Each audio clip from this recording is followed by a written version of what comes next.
antara asar dan subuh itu masih ada yang unggul. Ada yang istimewa lagi. Apa yang istimewa? Antara asar dan subuh yang istimewa terletak di subuhnya.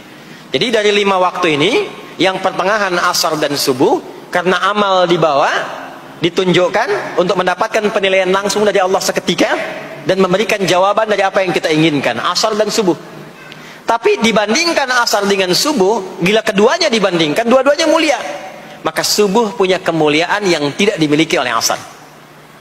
Ya, makanya nanti asar bisa bertemu dengan zuhur, masih ada jama, masih ada qasar. Maghrib ketemu isya, masih ada jama, ada qasar. Ya, tapi subuh nggak bisa di jama, nggak bisa di qasar. Ya, makanya subuh letaknya jauh, ke isya jauh, ke zuhur jauh. Ya, saya mau jamaah. Ya, jama antara isya dengan subuh biar nanti bangunnya sekalian gitu. Gak bisa. Ya. Maghrib masih bisa dijama dengan isya. Isya dikosor. Dari 4 jadi 2. Maghrib gak bisa dikosor. Karena 3 gak mungkin jadi 1,5. Ya. Zuhur udah 2. Masa mau dikurangin lagi?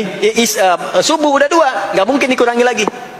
Maka dari itu subuh menyendiri sendiri. Nah, ada apa kemuliaan di subuh itu? Maka turunlah Quran surah ke-17 ayat 78 yang tadi saya bacakan di awal. Aqimis salata liduluki syamsi ila ghasaqil lail. Sampai sini zuhur sampai isya. Duluki syamsi tergelincir matahari itu zuhur. Sampai ghasaqil lail tiba malam itu isya. Lalu ditutup ujungnya wa qur'anal fajr. Khusus untuk subuh itu ditambahkan selain sholat ada bahasa Quran di Quran sendiri. Khusus untuk subuh redaksinya ditambahkan dengan Quran. Apa itu Quran? Halo, apa itu Quran? Kalau tidak tahu cepat katakan wallahu a'lam. Apa itu Quran? Wallahu a'lam. Ada Quran, ada Al-Quran. Ada Quran, ada Al-Quran. Kalau yang disebut Al-Quran itu mutlak firman Allah. Dari mulai Al-Fatihah sampai An-Nas. Ini yang terdapat di dalam mushaf ini, di 2 jilid ini. Ya, itu Al-Quran. Kalau disebutkan Quran tanpa alif lam, maka yang dimaksudkan bacaan secara umum. Apakah itu Al-Quran, doa, istighfar, semua bacaan itu Quran.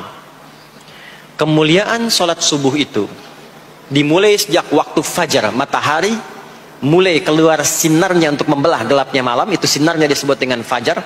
Nanti subuhnya saya terangkan di akhir. Sinarnya dibelah, membelah kegelapan malam, fajar shadiq. Maka pada saat itu bukan hanya sholatnya yang punya keistimewaan seperti sholat asar tadi, tapi semua bacaannya langsung dijawab seketika oleh Allah Subhanahu wa taala, dipersaksikan oleh seluruh malaikat dan dijawab langsung oleh Allah Subhanahu wa taala. Jadi kalau Anda berdoa, maaf, doanya lebih cepat terkabul kalau dipanjatkan dengan cara yang benar dan khusyuk. Kalau Anda istighfar, langsung dijawab. Kalau kita baca Quran, pahala langsung dituliskan berlipat. Itulah kemuliaan waktu fajar. Jadi Allah sendiri yang menyampaikan, bukan cuma sholat yang penting, semua bacaannya itu langsung didengar, langsung direspon, langsung dipersaksikan. Karena itu ada anjuran bahkan dari Al-Quran, dan ini dikerjakan oleh semua sahabat, saking pentingnya sholat subuh itu, waktu fajar itu, bahkan mereka bangun dan menunggu sebelum tiba fajar. Maka disitulah muncul kemudian tahajud. Maka muncullah kemudian istighfar sebelum waktu subuh. Ya, ada amalan, ini saya mau kasih rahasia ya. Tapi tolong jaga, ini antara kita saja di sini. Ya, rahasia. Ada waktu sebelum subuh. Cuman 15 sampai 20 menit kurang lebih. Ingat ya, kalau dikonversi sekitar 15 sampai 20 menit waktunya. Namanya waktu sahar. Sahar, jamaknya ashar. Jamak itu karena setiap hari oleh Allah dikasih itu. Sahar, jamaknya ashar.